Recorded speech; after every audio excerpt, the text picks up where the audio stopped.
बहुत प्राचीन समय की बात है। एक धर्मात्मा राजा था, सत्य, करुणा और धर्म का प्रतीक। लेकिन एक भूल के कारण महर्षि अगस्त्य के शाप से उसे हाथी की योनि प्राप्त हुई।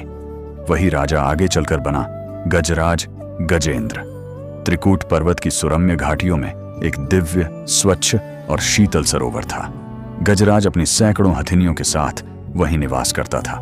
एक दिन गजराज अपने पूरे यूथ के साथ सरोवर में जल पीने गया। जैसे ही उसने जल में पैर रखा, अचानक एक भयंकर मगरमच्छ ने उसका पैर पकड़ लिया। गजराज ने पूरी शक्ति लगा दी। हजारों हाथियों का बल उसमें था, पर मगरमच्छ की पकड़ लोहे से भी अधिक कठोर थी। एक ओर पानी, एक ओर धरती, जीवन और मृत्यु की भयानक खींचातानी चल रही थी।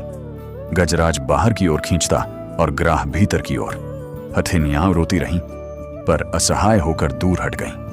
धीरे धीरे गजराज का शरीर क्षीण होने लगा, बल समाप्त होने लगा, सांसें टूटने लगीं। तभी उसके भीतर पूर्व जन्म की स्मृति जाग उठी। उसे समझ आ गया, यह सांसारिक बल व्यर्थ है। अब केवल एक ही सहारा है, मेरे प्रभु श्रीहरि।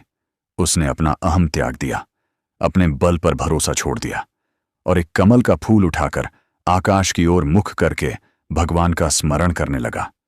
नारायण, नारायण, नारायण। उसकी पुकार सीधे वैकुंठ तक पहुंच गई।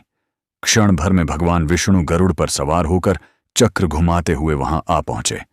एक ही प्रहार में उन्होंने सुदर्शन चक्र से मगरमच्छ का मुख काट दिया। ग्राह को मुक्ति मिली। वह भावुक होकर भगवान का धन्यवाद करने लगा कि आपने मुझे भी इस योनि से मुक्त कर दिया।